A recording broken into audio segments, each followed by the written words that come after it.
Boris and Barbara were thinking about Miffy's birthday. "What can we make for her?" asked Barbara. "Well," said Boris, "spring will soon be here, and I know that Miffy enjoys seeing the baby birds every year. What if I make her a special birdhouse that she can watch each day?" "Oh, that's a splendid idea, Boris," said Barbara. "It should be painted brightly to attract a mother bird. I will make it an exact copy of Miffy's own house, only very small, just the right size for little birds. I have a picture of Miffy's house to guide me." Boris selected some of his best wooden planks, some pieces that would make the walls, a strong piece of wood for the floor, and 2 sturdy pieces for the roof. First, he drew a plan that showed the right sizes of wood and how they would all be fitted and nailed together. Then Boris measured a piece of wood with his special ruler and used a pencil to mark where the plank should be cut. He clamped the wood to his workbench so it would be held steady. And then he took out one of his sharp saws. He moved the saw back and forth over the line he had drawn with the pencil. He did this for each piece of wood until every part of the birdhouse was cut to the right size. Next, he used a hammer to fasten all the pieces together. Finally, there was a perfect little house. "I will use my drill to make a little hole in the house, just big enough for the mother bird to get in and out. She will collect twigs and grass to make a cozy nest inside." "Now it's ready for you to paint it, Barbara," said Boris. Barbara Bear had lots of jars of bright paint and a brush for each colour.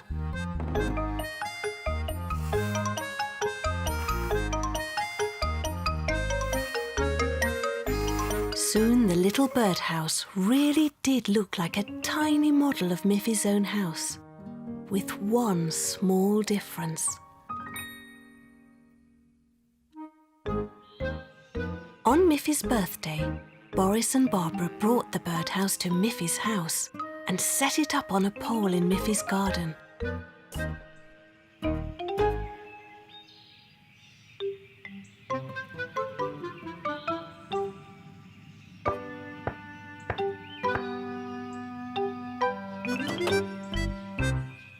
"Happy birthday, Miffy," said Boris and Barbara.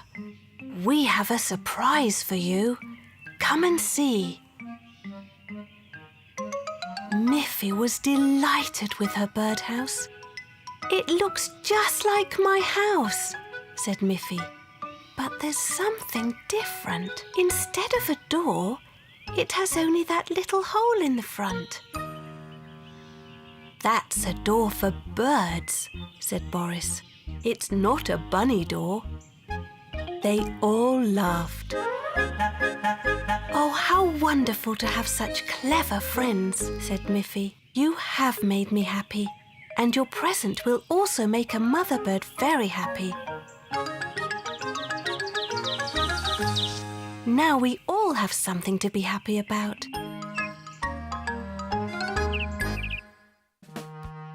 Miffy read that in some fairy tales, a fairy could give you 3 wishes.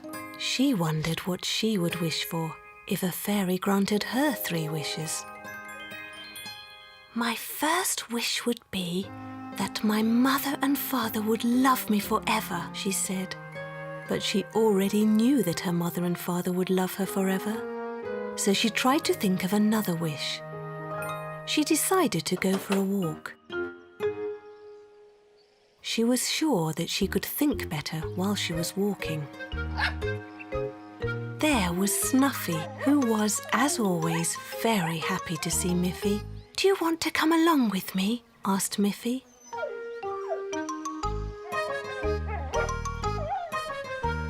While they were outside walking, Miffy and Snuffy met Aggie, who had her arm in a sling. "Hello, Aggie," said Miffy. "What happened to your arm?" "I fell down while I was roller skating," said Aggie, "and I hurt it." "I wish that your arm gets better soon," said Miffy. "Thank you, Miffy," said Aggie. That was Miffy's first wish. "If my wish is magic, Aggie's arm will be better tomorrow," she thought as she waved goodbye to her friend. As Miffy and Snuffy walked towards the forest, it began to rain. Miffy hadn't remembered to take an umbrella on her walk.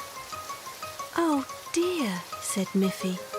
"I wish it would never rain and always be sunny."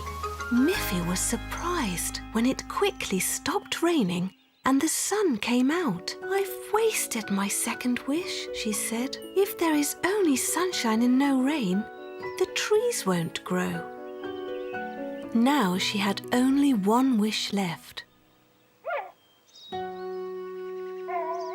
"My last wish would be for something very nice," she said to Snuffy.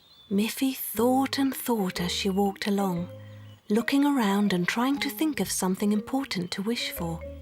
She walked through a field full of flowers. Miffy thought about her mother and wanted to pick some flowers to bring home to her. "But my mother likes yellow flowers best," she told Snuffy. "I see lots of red flowers and lots of blue flowers. Shall I use my last wish to find some yellow flowers?" Just around the bend, there was a whole field of lovely yellow flowers. "Now I can use my last wish for something else," said Miffy. "I will wish for an ice cream." Miffy picked a lovely bunch of flowers for her mother. "Having 3 wishes is a wonderful thing," said Miffy as they began walking home.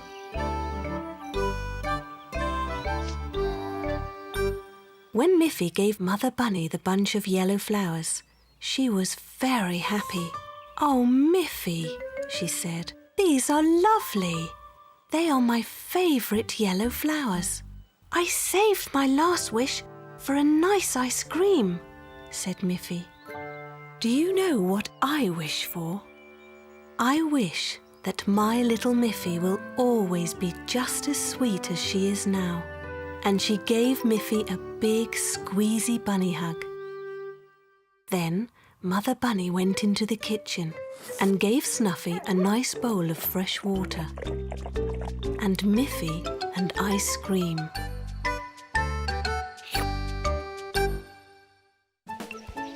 Holiday time had arrived. When the school term was over, Miffy and her mother and Father Bunny were ready to go on their holiday. Miffy looked at a map so that she could see where they were going. One year they went to the seashore. This year they would go to the mountains. Mother Bunny said, "We must pack our warm clothes." "Why is that, Mother?" asked Miffy. "It's summertime." "You will see, Miffy. Perhaps you will be surprised." Father Bunny made sure their car was safe for the long mountain trip.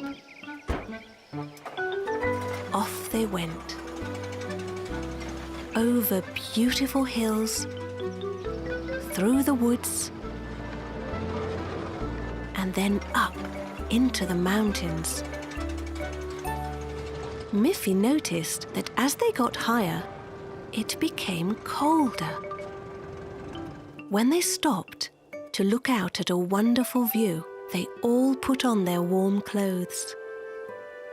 As they drove even higher, Miffy started to see patches of snow on the ground. "That's strange," said Miffy.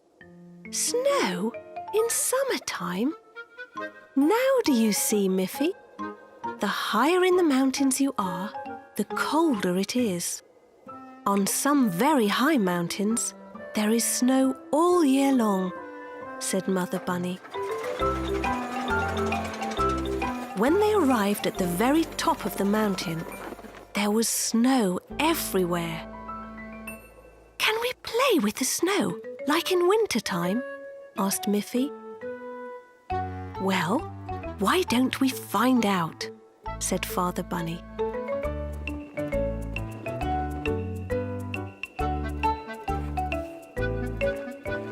Miffy and her parents made a snowman.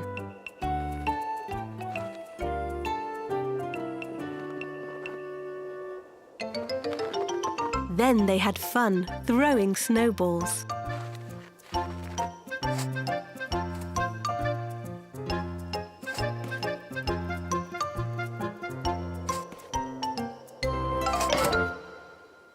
Soon it was time to go back down the mountain again. As they drove lower and lower, it began to get warmer again. Finally, they arrived at the shore of a beautiful lake. Here is where we will spend our holiday, said Mother Bunny. Look, Miffy, there's something waiting for you. Another surprise, shouted Miffy. First the snow, and now the boat. What a wonderful holiday. As her mother started to make preparations for their camping site, Miffy and her father went to the boat. They climbed into the boat and went off for a nice boat trip around the lake.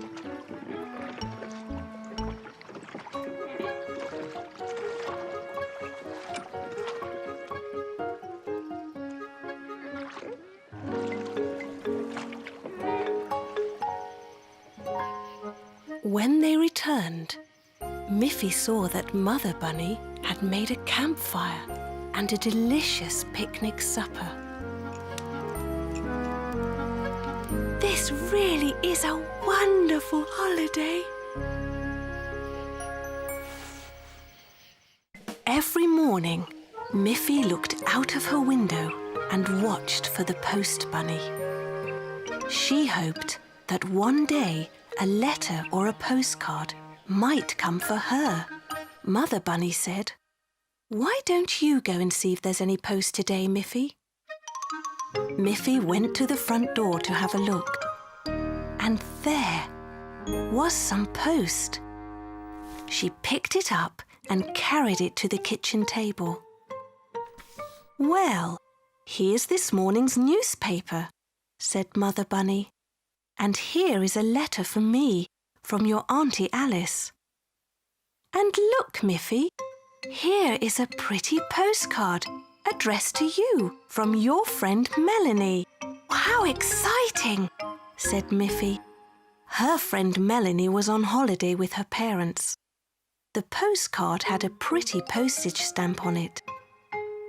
"Look, Mother, here are some little pictures that Melanie drew herself." "Melanie has drawn a sun on the postcard," said Miffy. "That means they are having lovely weather. And next to the sun, she has drawn some wavy lines like water.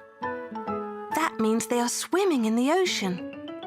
Look, there is even a picture of a brightly coloured fish." "Yes," said Miffy's mother.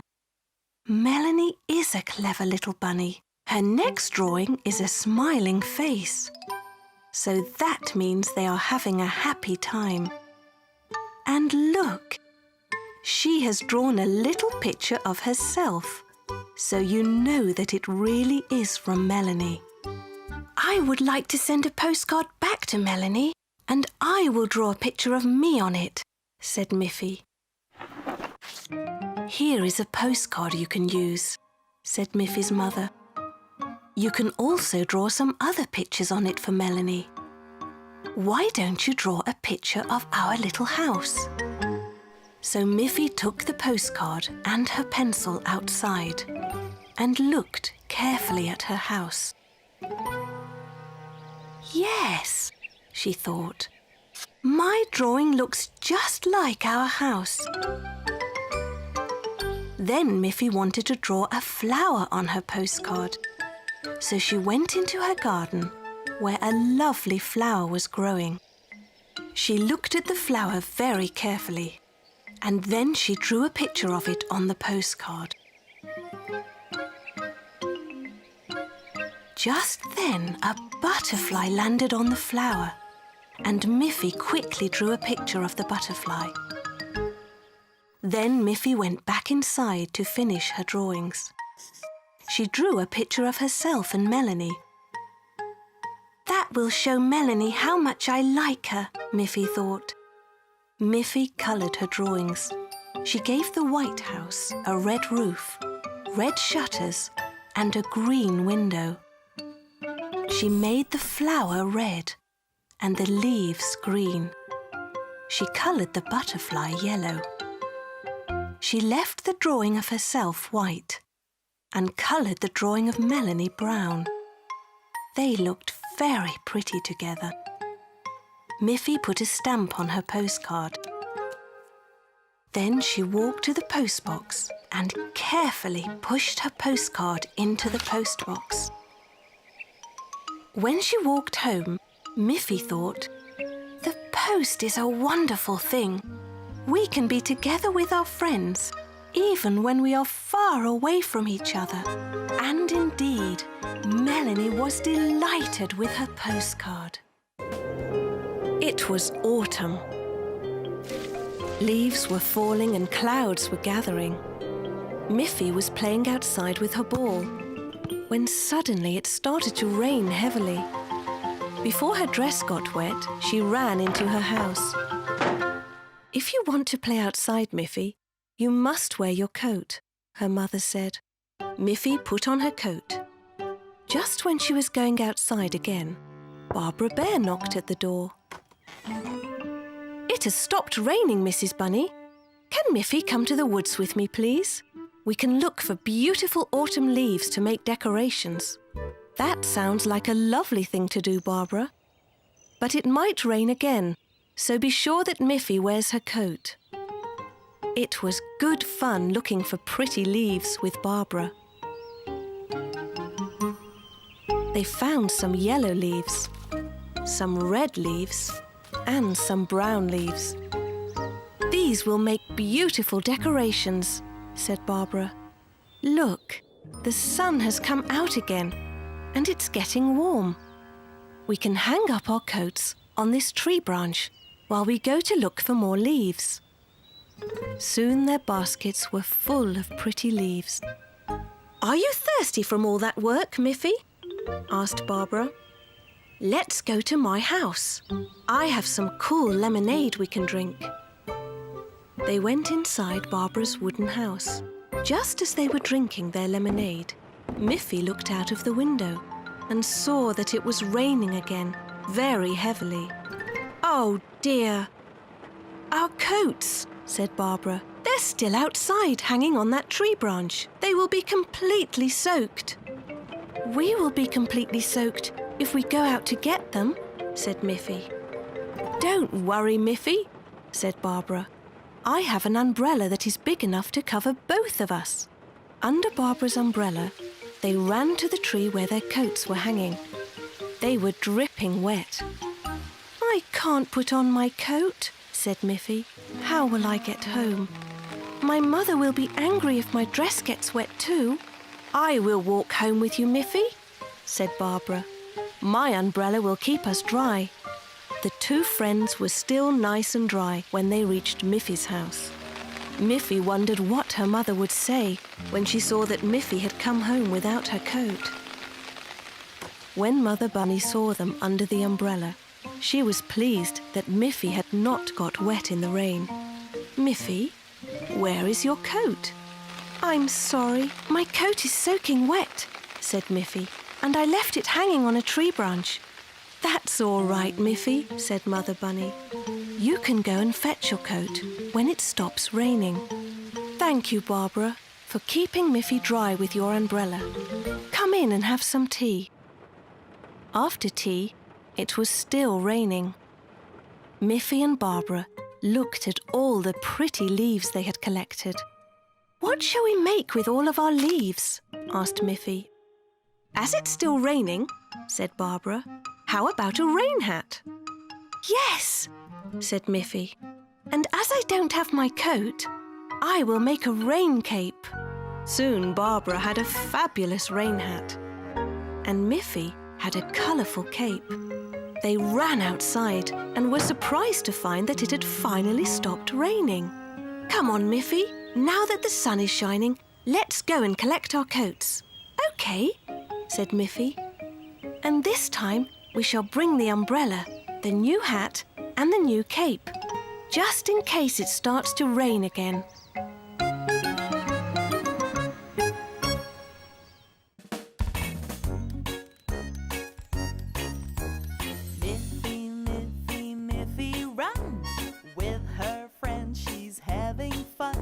Snuffy, grungy, Boris bear, Pop